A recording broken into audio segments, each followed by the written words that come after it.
Hello there. My name is Zelman Ainsworth. I'm from CBRE in Melbourne, Australia. I've been privileged with the opportunity to interview Tom Andrews from Hongkong Land. Tom Andrews is currently in Hong Kong. Hongkong Land is one of the major developers and holders of shopping malls throughout all of Asia, have had tens and tens of malls that they've created and or own and manage. The one that really sticks out is probably Landmark, which is a central of all luxury in Hong Kong and has been for over 20 years. Today, I'm going to interview Tom on what's happening in the retail market in Asia, particularly in Hong Kong. So Tom, thank you very much for joining me today. Thanks so much for having me, Zelman. It's a pleasure. So Tom, if we could just kick off, if you can give us a 2-minute description as to who is Hongkong Land and what is your role inside of Hongkong Land? Yeah, sure. So Hongkong Land is probably one of the oldest developers in Asia. We've been around for 100 years. And we're part of the Jardine Matheson Group, which is a large conglomerate, which is one of the I'd say the founders of Hong Kong, really, that created this amazing real estate company, which has now, we're in over 10, 15 cities across Asia. We're an Asian-focused developer. We hold assets long-term. Really our kind of core is prime assets in CBDs across Asia, where we have focus on mixed-use developments, predominantly office and retail, but we do a lot of stuff on hotels. Mandarin Oriental Hotel Group is our hotel group around the world that the Jardine Group owns. So it's a close partner of ours, of course. And then we have a very, very strong residential business as well, all over Asia, particularly I'd say strongest in China, but they are growing all over Southeast Asia as well. Within Hongkong Land, I work on the sort of commercial side. So I look after a lot of our retail. I used to look after our Thailand business across Thailand, prior to that Singapore. And then the past 2 years, I've been back in Hong Kong where I grew up, looking after a lot of our new retail. So obviously, I think we'll discuss this in a bit of detail, but given what's happened, I think going on with retail, I basically have been brought in to create some change within the retail and really look at reinforcing our strategy, which is to continue to be the leader of luxury. But I guess the question is the changing definition of what luxury really is. So we're looking at kind of trying to be a bit of a pioneer in that respect, to look at bringing new concepts that allow people to really experience and that diversity and that depth of what luxury really is for a customer. Like me, you live in Hong Kong, were born in Hong Kong, but have an English accent. I live in Australia, but I was born in Miami with an American accent. So it's easy to say that retail is very much an international business, both from the retailers and from the people on the ground like you and I. If we could just jump into a few of the questions around what Hongkong Land is doing to navigate through 2020 and beyond, and what people watch this can learn from how Hongkong Land, a major owner developer in Asia, is what they're doing with their retail and what people what ideas people can borrow to adapt to their malls all over the world. So under Hongkong Land, pre-COVID, how have your malls performed? And can you, in short, tell us what were the most successful and the most challenging elements to the Hongkong Land retail portfolio pre-COVID? Sure. So I think, pre-COVID, Hongkong Land, for those of you guys that don't know, Landmark is kind of this incredible luxury shopping mall in Hong Kong, which has been, I would say, probably the global center of luxury consumption in the past 20, 30 years. And we've been very, very fortunate to have a great partnership with all the luxury groups that have created flagships with us in Hong Kong. So everyone you can think of all has their flagships with us, which has been extremely successful. And it's enabled us to really focus on really top tier customers. So the average spend within Landmark is higher than any mall in Hong Kong by quite some distance. So we've really focused on that top tier customer. And I would say that's really been our strength pre-COVID and actually during COVID as well, focusing on really the top tier customer in lots of different ways. That's with the right tenant mix, but I think particularly with the right kind of customer service qualities that you can do, which has become more and more important for people, particularly when they can't travel. Pre-COVID, I think one of the advantages we have, frankly speaking, is we've created an incredible community within Landmark. So we have definitely the right balance with the percentage of F&B that we have within the mall. A lot of people have different perceptions as to what is the right amount you should have. We firmly believe it should be around 30%. and it should be in the right offering. So a lot of people sometimes slightly neglect their F&B strategy. We have got a very, very, very comprehensive F&B strategy, which we constantly update and rotate, where we have luxury brands with luxury flagships. So we have luxury restaurants as well. So we have, I think it's over 12 Michelin stars within our portfolio. Wow. But then obviously, yeah, which is very unique. I don't think anywhere else in the world has that all under one roof as well. But we've also kind of looked at making sure that not just Michelin star food is on offer, also some really incredible kind of cheaper or more, let's say, social media friendly food is also out there as well. So that's more stuff we've done a bit more recently, but I think F&B was a big part of that as well. As well as, to be honest, we're very, very fortunate with just where we're located in Hong Kong. We have all these office towers above us, 40,000 office workers literally work above us on a daily basis, so they come down into the mall. We're right in the center of Hong Kong, connected by all these bridges. So we have over 4 million people going through our mall every month. So we're very, very, very fortunate to be such extremely high traffic destination. So I think, yeah, that's probably our real benefits pre-COVID, to be honest with you. And what would be the most challenging things you've dealt with pre-COVID with your malls? I think two things probably. One, the key thing is that when you're in such a prime location, it's very difficult to redevelop and renovate. There's a lot of new competition in Hong Kong and Asia. That's a little bit of a challenge sometimes, which is stuff that we've really been working on recently, where we're trying to refresh the mall and make sure that it's still exciting for the customer when they come in. The other thing I think would be, in general, just the increased competition from not just within Hong Kong, but also outside of Hong Kong. China obviously had some pretty seismic shifts recently, particularly with the reduction of tax on products. So a lot of the Chinese customers, as well as a few other issues within Hong Kong, I would say, have resulted that, tourism pre-COVID, we had a lot of issues in Hong Kong that resulted in a lack of tourism.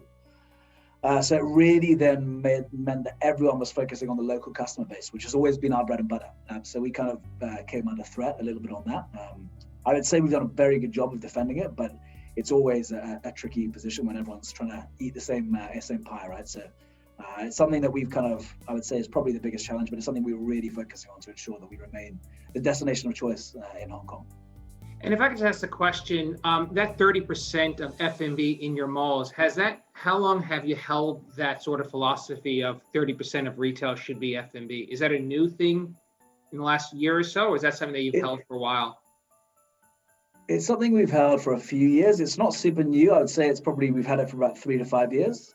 We've always put a very strong importance on F&B. I think also, frankly speaking, because of the large office community we've got upstairs, we've got all the investment banks, all the top legal firms as well that require that type of dining as well. But I think more and more now, everyone around the world is seeing the importance of F&B. And so we are putting, I think, a lot more effort and time into making sure that we have the right mix. We change it up enough as well.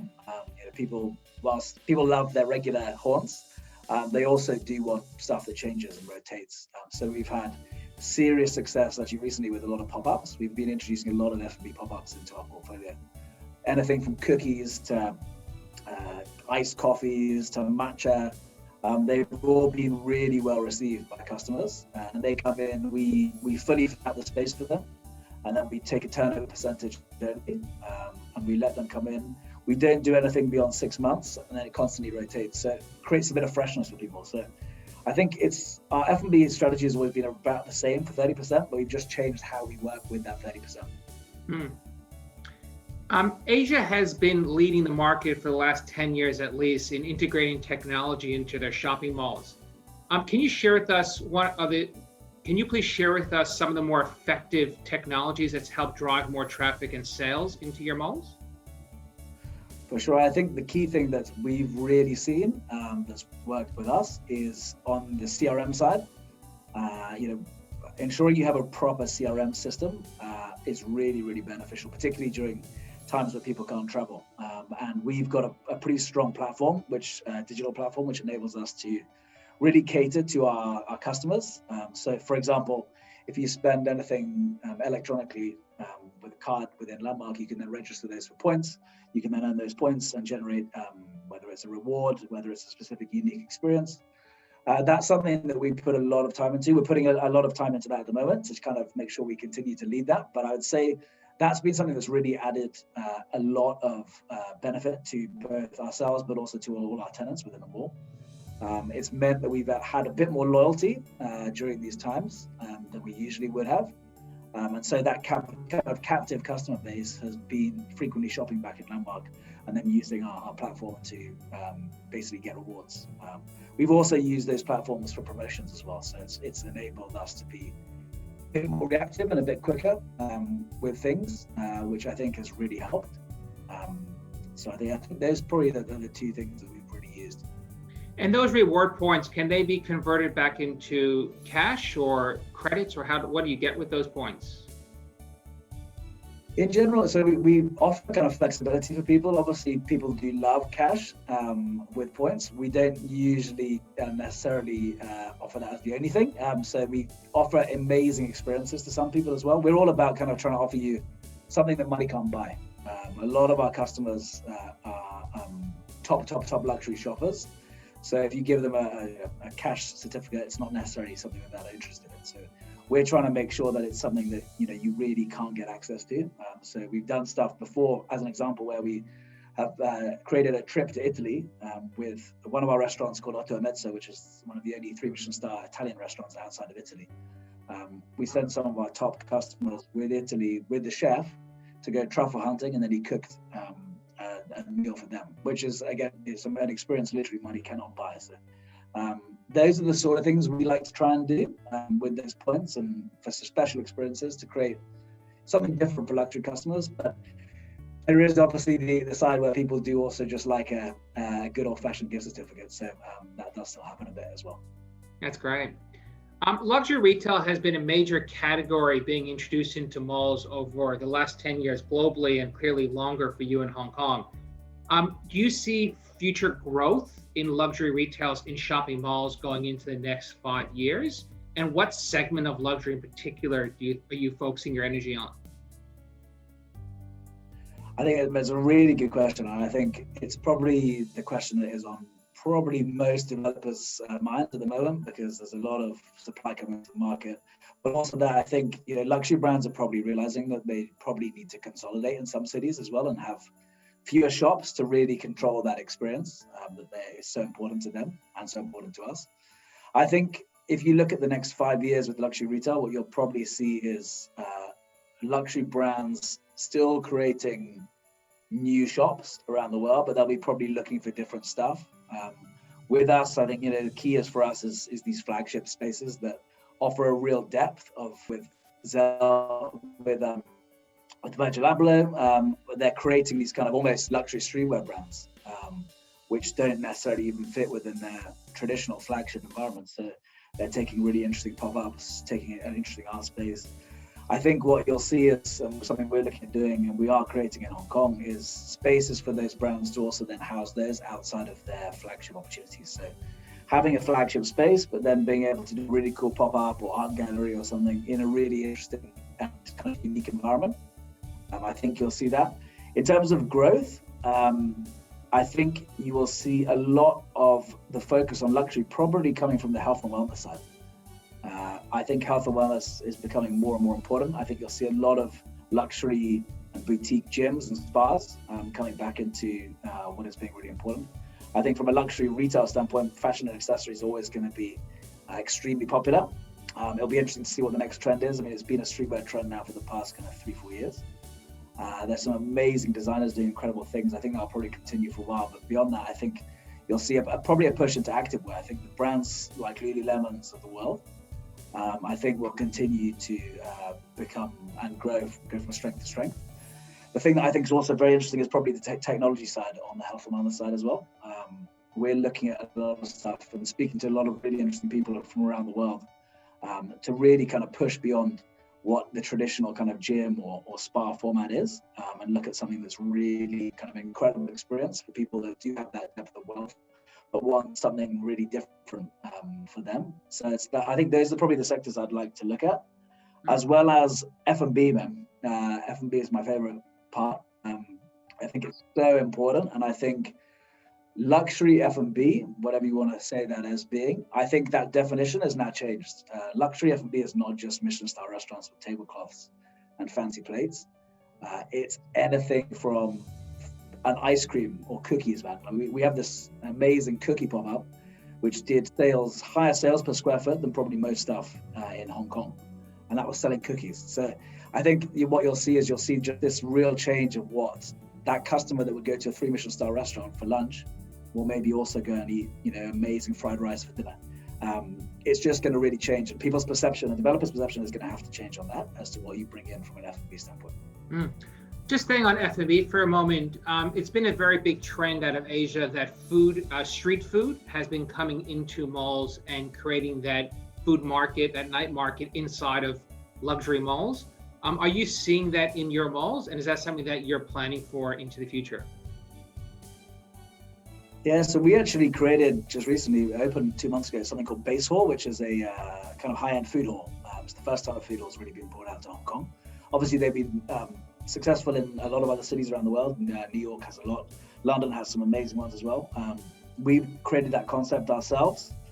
Very different than the usual sort of developer where you would lease space. We actually took the space on ourselves, created the concept, fully fitted it out, and then went out and went basically to what we see as some of the best operators in Hong Kong, smaller independent operators. And we now have, it's about 9,000 square feet. It houses 10 different operators. It sits about 150 people, and it constantly rotates. The idea being it constantly offers something fresh. It's not necessarily street food per se, but I think this is a big trend for us, and it's actually something we're going to expand because it's been so successful since we opened it. Despite COVID, it's been extremely well received in Hong Kong. So it's something we'll look to expand in Hong Kong as well as outside. Really kind of just reducing the barriers to entry, man, to come into a shopping mall. I mean, there's a lot of, in every market across the world, if you're a smaller independent operator, it's very difficult to come into sort of more established environments because there are a lot of barriers to entry, whether that's the large deposit, high rents, whatever it might be. We're trying to find ways of sort of reducing those hurdles slightly. So it still works for the landlord from a financial standpoint, but it really adds value to the customers as well as to hopefully create long-term benefits with these smaller independent operators as and when they grow. You can kind of incubate them and hopefully be partners for a very long time. So you build the shops for these tenants so they come in and start trading day one? Is that how it works? Exactly, yes. It's kind of literally, I can give you the key today, you open tomorrow type concept. So we fully fitted out the space. We worked with them, even the kitchens. Every operator has their own kitchen, fully fitted out. The branding, all done by us. The POS system, all done by us. Everything is set up for us. We staff the front of house. They staff their own spaces. And even we pay for the packaging. Sustainability is really important for us in Hong Kong Land. So we've actually paid extra for very, very sustainable packaging to ensure that everything that comes out isn't going into landfills. We've got our own composter on site, so we do that. But essentially, as an operator, I mean, your costs are cost of food, cost of labor, a few other little costs here and there, but it's a win-win because we take turnover only. So we take, if you're doing well, I get more money. Awesome, you get more money. If not, then it's a slightly different discussion. We work together to try and make sure that everyone does as well as possible. And so far, I mean, it's only been a couple of months, but so far it's been a great success. Hopefully, we'll continue. It's very forward-thinking. Congratulations. My next question is quite broad, and I want to break it up into two categories: one fashion and one food. But in the fashion bucket, do you think shops are getting bigger or smaller? And in the F&B side, do you think shops are going to be getting bigger and smaller in what you're building for the future? Really good question, man. I mean, fashion, I think, it's a little bit of a tricky one. It obviously slightly depends on the brand. I think if you're looking more on the, probably more on the casual side of the fashion side of things, I think shops will probably get a little bit smaller. In some respects, because I think they just need to improve productivity within that space. A lot of the sort of fast fashion stuff has really struggled with high rents during these periods.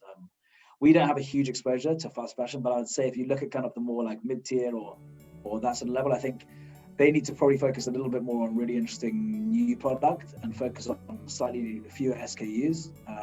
and just really focus on bringing something that rotates a little bit more, create more interesting experiences. On the active kind of more, let's call it experiential fashion side, I think those shops like the Lululemons of the world will get bigger because they're doing amazing things, bringing in kind of health and other stuff into the shop environment. I think it's exactly what people should be doing. Sweaty Betty in London does the same thing as well. Incredible stuff. There's really, really, really cool stuff. The Supremes of the world. I mean, Supreme put skate rinks in their skate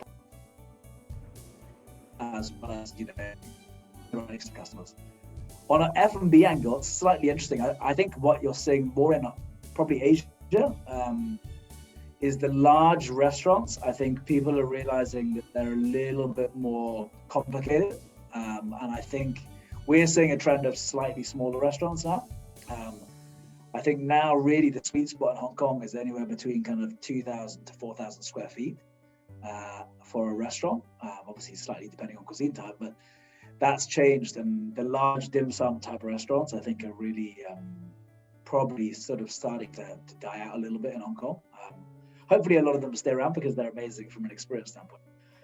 I think what you're seeing the trend across Asia, Thailand as well, Singapore, where things are coming a little bit smaller on the F&B side, a little bit more manageable. I think it's a good thing probably because then I think that the customer experience, you'll probably have better levels of service longer term. But I think that probably is becoming a bit smaller. For major mall owners in Asia, what do you think they're investing the most into now? I think probably on two or three different sides, man. I think one is really, and I know everyone talks about it, but it's so important, is the experience. I mean, people need to shift the mentality of looking at it as a shopping mall. At the end of the day, it's a place for people to hang out. And if people aren't coming to hang out in your development, then they're not going to shop, right? So I think what a lot of people are investing in is that experience from a kind of a landlord angle. Traditionally, landlords have put a lot of that onto the brands. So if the brand isn't doing something interesting, then it's the brand's fault. I think that's shifted a lot, and Asia is really looking now to improve that experience within the mall. So as a kind of a customer comes in, they experience a lot of stuff. So a lot of investment going into the common areas, a lot of investment going into marketing, a lot going into art in Hong Kong. There's amazing stuff and happening in art. I would say Thailand is probably the leading market in Asia for retail experience. There's some incredible stuff happening in Thailand, particularly with people like Central Group, who are doing some amazing stuff. Gaysor, even Siapiwa have done some interesting stuff recently. There's incredible stuff happening there from an experience standpoint. There's a lot of investment going into that, a lot of investment going into F&B, unfortunately for me, because it means increased competition. But I like a bit of competition, so that's good. It's a lot of investment going into F&B. So shifting that mentality again to just it being very much a sort of landlord handing keys to a tenant. Now it's much more a partnership. So a lot more pop-ups. And then three is the most important, is the technology side. A lot of investment going into technology. I would say, to be honest, a lot of, not necessarily all of it is actually really beneficial. I think there's still a lot of work to be realized as to what technology is actually beneficial, both from a landlord and a brand side. But I think things like looking at your app, what your app is used for your mall and for your retail client base is so important. And looking at how you create content, both physically and digitally, is so important. We're putting a lot of time and effort into that as well. So I think it's probably those three areas, man. This might be a harder question to answer, but what would be the one thing or the most impactful thing born out of this whole COVID period in relation to how malls operate and how owners function in malls? Amazing question, Simon. I love this question. Honestly speaking, I think potentially this is a good thing long term for developers. I think developers did need a bit of a kick to wake them up as to how much I think more time and effort needs to be spent from a developer standpoint to make their spaces more interesting. I think people have probably been a little bit complacent for a while, developing and designing the same things, kind of creating the same marketing and content. I think this has woken everyone up and realized that, retail has changed very quickly, and now you've got to compete and you've got to be doing something interesting to get people like you and I to go there, right? So I think it's actually I know it sounds a bit weird, but I think it's in some ways a good thing what's happened. And definitely what I've seen in Hong Kong, definitely what I'm seeing across Asia is a lot of developers really waking up to this and doing some amazing things that are really interesting. And I hope that continues long term, because I think it's what we need as customers, and it's really what's going to set you apart when online retail is only going to become more and more competitive. There's still a hell of a lot of physical retail in the market. You've got to make sure that you're doing something interesting, and I think that's going to help everyone, to be honest. That's a really positive and optimistic answer. For the final question, if I may, what is the one biggest opportunity going into 2021 for retail? Great question again, Howard. I would say probably the one great opportunity for people and for retail is either F&B again. I'm sorry to keep on saying that, but I think there's a lot of opportunity in F&B to create something really incredible. And at the end of the day, if you kind of break down what people need to eat and drink, irrespective of what's happening. So that's quite sort of a relatively easy thing to look at to make sure that you have traffic within your space and stickiness. The other side of things that I think is very, very interesting is something we're looking at, which is what we're calling new retail, but it's essentially retail that traditionally doesn't go into shopping mall environments. So it's the sort of stuff that I used to get in trouble as when I was a kid: skating, skate brands, streetwear brands, that sort of stuff. I think there's huge opportunity to create spaces. It's something we're looking at doing, which will open actually in December this year, called Below Ground in Landmark. But creating a platform where these brands can come in and still represent the values that they represent, but have a bit of fun and create something authentic for customers to come in and experience some of these amazing brands, because these guys are doing incredible things. They just don't necessarily have the platform to either expand around the world or come into high traffic environments, because it's either against their brand ethos or it's a little bit tricky. So I think those two areas are really interesting. And I think if people can crack that formula of getting really good F&B and getting really exciting kind of independent brands to come into their environments, then I think you're going to be looking good in 21. So is that more retail that's not so focused on transactions, but rather on the experience? Is that really what you're getting at? On the experience, and I think it's a change of mindset from the developer to stop thinking like a developer and think more like a retailer. So you're literally going in and you're giving brands a platform to try out new stuff, to try out different collaborations, to help even set up some collaborations with artists, bring in artists. Like we've created a concept which is a bit like our food hall, which is fully fitted out by us. It's got retail space, it's got art space where we can have live arts, it's got a recording studio in it, so we can have music and interesting podcasts. It's got F&B. It's an incredible space where we're working with some amazing designers and amazing brands, and that will rotate every 2 months, and it has global exclusive collaborations being sold within it. So it's not just like first in your market, it's first on earth, and we're creating an e-commerce platform as part of that as well. So what I then get to go to a brand is I get to say, okay, here, you want to come try out Hong Kong, and I can give you an online and offline platform to sell your product. And it's really unique, and it cuts out all the middlemen. Same thing, turnover only. So it's an interesting concept, and for it, hasn't opened yet. So touch wood, it works well. But so it's got really positive feedback so far from a lot of really interesting brands from around the world. And I think that sort of platform will really give people opportunities to bring in some new exciting stuff. If I could add one more last question, so this is just too good to stop. But how can landlords commercialize and take advantage of online sales within their retail real estate? Are they doing that well in Hong Kong? I think it's a really good question. I think what landlords need to look at is maybe, again, using the shop. There's an amazing guy called Doug Stevens who does a lot of stuff, retail profit stuff. I'd recommend people to check him out. He talks about the shop being a space for media. I think that's what you need to look at, rather than trying to find every way of clawing as much money as possible from the brands. Look at working with them to make those experiences within the shop is really interesting. If sales do go through online, honestly speaking, it's very, very difficult to try and claw anything back. So I think you just have to look at working with the brands to create really incredible experiences. And if you create a really incredible experience, then frankly speaking, the brand will pay you more money to be within that environment. So I think it's really on the developers to make sure that your retail offering is interesting enough, and then you'll be able to claw back more money in the long term on that. That's a great answer. Tom, thank you very much for taking time out of your busy schedule running some of the best malls in the world to come talk to little old me about your plans and sharing your plans with shopping mall owners and shopping mall owners from around the world, because I'm sure that you get a lot of inspiration and a lot of ideas that people will borrow and call their own. Thank you very, very much, Tom. Yeah, no problem.